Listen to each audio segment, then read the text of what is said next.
지난 2일 홍성을 비롯해 충남 5개 시군에서 동시다발적으로 발생한 산불 피해가 325억 원으로 잠정 집계됐습니다. 충남도는 중앙재난피해합동조사단과 함께 특별재난지역으로 선포된 홍성, 금산, 당진, 보령, 부여 지역을 조사한 결과 피해 규모가 325억 원으로 파악됐다고 밝혔습니다.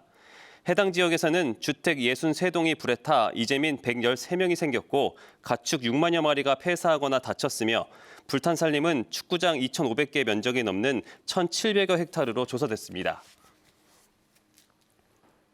대전시가 카이스트와 표준연구원 등 국내 양자산업을 이끄는 10개 기관과 업무 협약을 하고 대덕 퀀텀밸리 조성과 양자산업 생태계 구축에 힘을 모으기로 했습니다.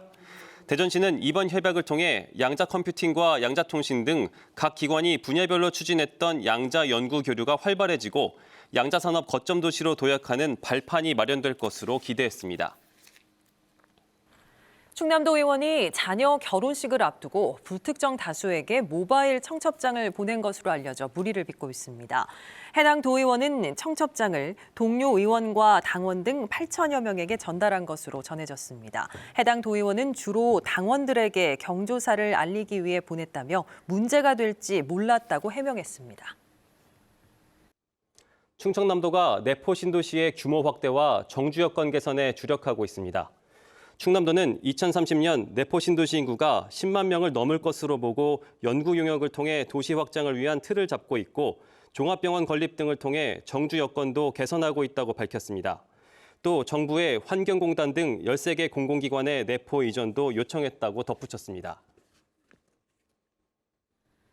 국립중앙과학관이 오는 7월 2일까지 창의나래관 기획전시실에서 영화&과학 특별전 시공간으로 떠나는 영화 여행을 엽니다.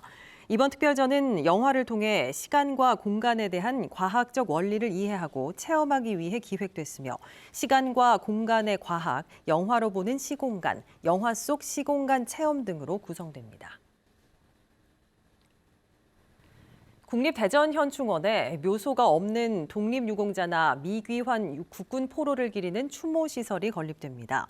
9억 1천만 원이 투입되는 추모시설은 오는 6월 공사를 시작해 연말쯤 완공될 예정이며 자손이나 묘소가 없는 독립유공자 7,600명과 미귀환 국군 포로 6만 8천 명을 기리는 추모 명비와 추모탑 등이 설치됩니다. 대전지검은 10대와 20대 마약 사범이 급증함에 따라 마약범죄 특별수사본부를 꾸려 대응에 나서기로 했습니다. 검찰은 지난해 대전과 세종, 충남에서 검거된 마약 사범이 역대 최대 규모인 1,158명이고 이 가운데 10대와 20대가 411명으로 5년 사이 4배 가까이 늘었다고 밝혔습니다. 지난해 압수된 마약은 2만 5천여 그램, 지난 2017년 대비 140배 늘어난 것으로 집계됐습니다. 산업용 가스와 반도체 소재를 만드는 해외 기업이 아산과 천안에 공장을 짓기로 했습니다. 충청남도는 미국 코네티컷에서 산업용 가스 제조업체와 아산 탕정 외국인 투자 지역 10,000제곱미터 부지에 1억 달러 규모의 산업가스 생산 공장을 증설하기로 투자 협약을 했습니다.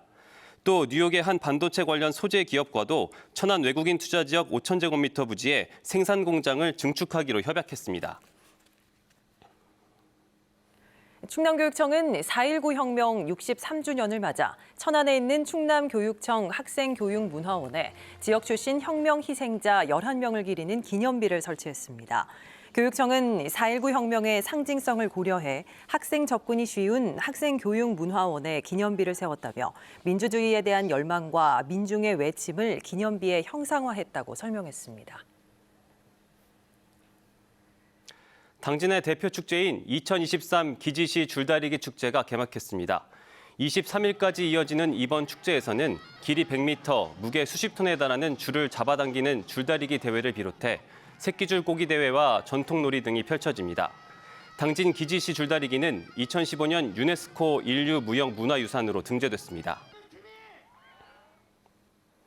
서울중앙지검은 민주당 전당대회 돈봉투 의혹과 관련해 자금 조달책으로 지목된 강래구 한국감사협회장에 대해 구속영장을 청구했습니다.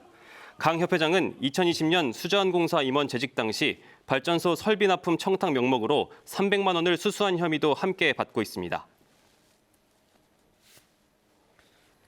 충청남도가 충남형 천원의 아침밥 사업을 추진합니다. 이 사업은 농식품부가 대학교에 지원하는 천원과 별도로 충청남도가 기본적으로 한 끼에 1,000원을 지원하고 지역 농수축산물로 아침밥을 마련하는 대학에는 1,000원을 추가로 지원하게 됩니다. 이에 따라 충남에서 1,000원의 아침밥 사업을 하는 대학은 국비와 도비를 합쳐 최대 3,000원을 지원받을 수 있게 될 전망입니다. 대전시는 시청에서 행정안전부와 기획재정부 등 정부 부처 청년 보좌역과 간담회를 열고 청년 정책에 대한 지역 의견을 전달했습니다. 이장호 대전시장은 취업과 주거 불안 등의 문제 해결을 위해 산업용지 500만 평 조성을 통한 기업 유치와 창업 활성화를 추진하고 있다고 설명하고 정부 청년 보좌역 등과 함께 좋은 청년 정책을 발굴해 시정에 반영하겠다고 말했습니다. 대전, 세종, 충남 지역은 오늘 대체로 맑은 가운데 오전 한때 가시거리 200m 미만의 짙은 안개가 끼는 곳이 있겠습니다. 낮 최고 기온은 어제보다 2에서 4도 정도 낮아져 대전 23도, 세종 22도 등 19도에서 24도 분포를 보이겠습니다. 미세먼지 농도는 대전, 세종은 보통, 충남은 나쁨 수준을 보이겠습니다. 내일은 구름 많겠고 아침 최저 기온은 6도에서 9도, 낮 최고 기온은 9도에서 21도로 예상됩니다.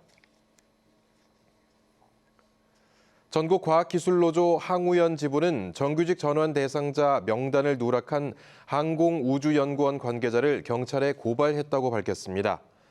노조는 2017년 당시 위성 총조립시험센터와 나로 우주센터에 외부 용역 근로자 6명과 4명이 각각 배치돼 오랜 기간 핵심 업무를 수행해왔지만 항우연이 정규직 전환 대상자 명단에서 누락해 전환이 거부됐다고 밝혔습니다. 이에 대해 항우연은 노사 외부 전문가로 구성한 협의회에서 12차례에 걸쳐 전환 대상을 협의해왔으며 고의로 명단을 누락한 사실은 없다고 해명했습니다. 대전 어린이회관이 다음 달 5일 101주년 어린이날을 맞아 체험숲과 사계절 상상놀이터 사전 예약자를 대상으로 무료 입장 행사를 엽니다. 또 어린이날 당일 뮤지컬 관람객과 아동 전문 프로그램 이용자도 해당 시설을 무료로 이용할 수 있습니다. 어린이날 이용 예약은 오늘부터 대전 어린이회관 홈페이지를 통해 선착순으로 접수하며 어린이날 당일 현장 발권은 할 수 없습니다. 대전시와 5개 자치구가 협력회의를 열고 불법 5개 광고물 사전 차단을 위해 5개 광고물 사전 경유제를 도입하기로 했습니다. 이에 따라 5개 광고물을 설치할 때 담당 부서를 통해 설치 기준과 방법을 사전에 안내를 받도록 해 불법 소지를 줄이도록 할 계획이며 관련 조례 개정은 오는 9월까지 추진됩니다.